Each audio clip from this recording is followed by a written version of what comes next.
আপনি কি লক্ষ্য করেছেন ফেসবুক খুলতে খুলতে হঠাৎ 1 ঘন্টা চলে যায়, রিলস দেখতে দেখতে মাথা ভারী লাগে, কাজ করতে বসে 5 মিনিট পরই ফোন হাতে চলে আসে?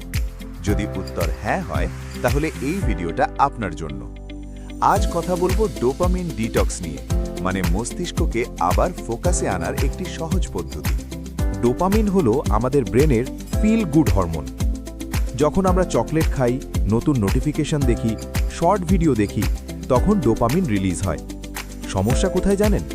আমরা এখন অতিরিক্ত ডোপামিনে আসক্ত। ফেসবুক, ইউটিউব শর্টস, টিকটক সব মিলিয়ে আমাদের ব্রেন সবসময় ইনস্ট্যান্ট প্লেজার খুঁজছে।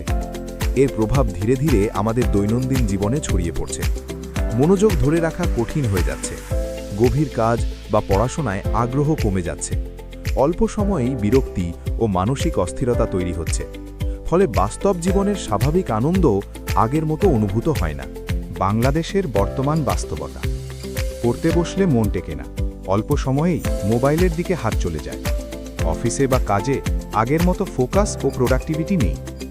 নামাজ, বই পড়া, পরিবারকে সময় দেওয়া সব কিছুতেই মনোযোগ কমে গেছে। শরীর সবসময় ক্লান্ত লাগে, কিন্তু ঘুমের কোয়ালিটি ভালো না। কেন এমন হচ্ছে? এর পেছনে বড় কারণ হল over stimulation of dopamine. Short video, reels, notification, brain বারবার ইনস্ট্যান্ট আনন্দ পাচ্ছে। ছোট আনন্দে ব্রেন এত অভ্যস্ত হয়ে গেছে যে বড় ও অর্থবহ কাজ আর আনন্দ দেয় না। ধৈর্য, গভীর মনোযোগ আর দীর্ঘমেয়াদী সুখ ধীরে ধীরে হারিয়ে যাচ্ছে। দীর্ঘক্ষণ চিন্তা করা বা জটিল কোনো সমস্যার সমাধান করার ক্ষমতা কমে যাওয়ায় আমাদের ক্রিয়েটিভিটি ও কগনিটিভ গ্রোথ দারুণভাবে বাধাগ্রস্ত হচ্ছে। মস্তিষ্কের এই অস্থিরতার কারণে সারাক্ষণ একটা অজানা উদ্বেগ বা অ্যাংজাইটি কাজ করছে, যা দিন শেষে মানসিক প্রশান্তি কেড়ে নিচ্ছে। অপ্রয়োজনীয় তথ্যের ভিড়ে, ইনফরমেশন ওভারলোডে আমাদের মস্তিষ্ক বিশ্রাম পাচ্ছে না, ফলে স্মৃতিশক্তি ও সিদ্ধান্ত নেওয়ার ক্ষমতা দুর্বল হয়ে পড়ছে। এই বাস্তবতা বোঝাই হল পরিবর্তনের প্রথম ধাপ।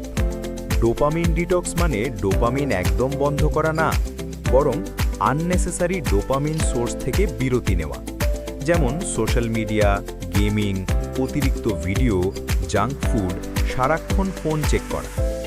একদিন বা কিছু সময়ের জন্য এগুলো কমালে ব্রেন আবার সিম্পল থিংসে আনন্দ পেতে শেখে। এই প্রক্রিয়ার মাধ্যমে মস্তিষ্কের অতিরিক্ত উত্তেজিত ডোপামিন রিসেপ্টরগুলো বিশ্রাম পায় এবং পুনরায় স্বাভাবিক মাত্রায় সংবেদনশীল হয়ে ওঠে। যখন আপনি কৃত্রিম এবং দ্রুত আনন্দের উৎসগুলো থেকে দূরে থাকেন, তখন আপনার মস্তিষ্ক কঠিন বা একঘেয়ে কাজগুলো করার জন্য প্রয়োজনীয় মোটিভেশন খুঁজে পায়। এটি অনেকটা মেন্টাল ফাস্টিংয়ের মতো, যা ব্রেনের জমে থাকা জঞ্জাল পরিষ্কার করে চিন্তার স্বচ্ছতা ফিরিয়ে আনে। ডোপামিন ডিটক্সের ফলে আপনার আবেগ এবং ইচ্ছাশক্তির ওপর নিয়ন্ত্রণ ফিরে আসে। ফলে আপনি আবেগের বশবর্তী হয়ে অযথা সময় নষ্ট করা থেকে বিরত থাকতে পারেন।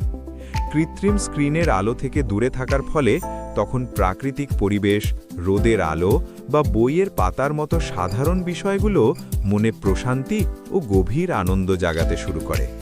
আপনি চাইলে শুরু করতে পারেন একদিনের ডোপামিন ডিটক্স দিয়ে। সকালে উঠে ফোন না দেখে নামাজ বা মর্নিং রুটিন। চা খাওয়ার সময় রিলস দেখবেন না, বরং জানালা দিয়ে বাইরে তাকান। হাঁটা বা হালকা ব্যায়াম করুন। কাগজে দিনের প্রয়োজনীয় কিছু লিস্ট লিখুন। বই পড়ুন বা ডায়েরি লিখুন। অল্প কথা বলুন, কম স্ক্রিন ব্যবহার করুন। জরুরি ছাড়া সোশ্যাল মিডিয়া অ্যাভয়েড করুন। বিশ্বাস করুন, প্রথমে অস্বস্তি লাগবে, কিন্তু এটাই হিলিংয়ের সাইন। ঘুমানোর অন্তত 1 ঘন্টা আগে সব ধরনের ডিজিটাল স্ক্রিন থেকে নিজেকে সম্পূর্ণ বিচ্ছিন্ন করুন। এতে মস্তিষ্কের উত্তেজনা কমে গভীর ঘুমের পথ প্রশস্ত হবে। যখনই খুব বোরিং লাগবে বা অস্থিরতা কাজ করবে, তখনই পকেটে হাত দিয়ে ফোন না খুঁজে সেই একঘেয়েমিটুকু সহ্য করার চেষ্টা করুন। এটাই আপনার ধৈর্য শক্তি ফিরিয়ে আনবে। দিনের একটি নির্দিষ্ট সময় পরিবারের সদস্যদের চোখের দিকে তাকিয়ে প্রাণবন্ত আড্ডা দিন। ডোপামিন ডিটক্স কোনো ট্রেন্ড না, এটা একটা সেলফ ডিসিপ্লিন প্র্যাকটিস। আপনি আপনার মনকে কন্ট্রোল করবেন নাকি অ্যাপগুলো আপনাকে কন্ট্রোল করবেন, সিদ্ধান্ত আপনার। যদি ভিডিওটা কাজে লাগে, একদিন ডোপামিন ডিটক্স করে দেখুন আর কমেন্টে আপনার অভিজ্ঞতা জানান। ফলো করুন এবং লাইফস্টাইলের সাথে থাকুন। একসাথে থাকব মেন্টাল ওয়েলনেসের পথে।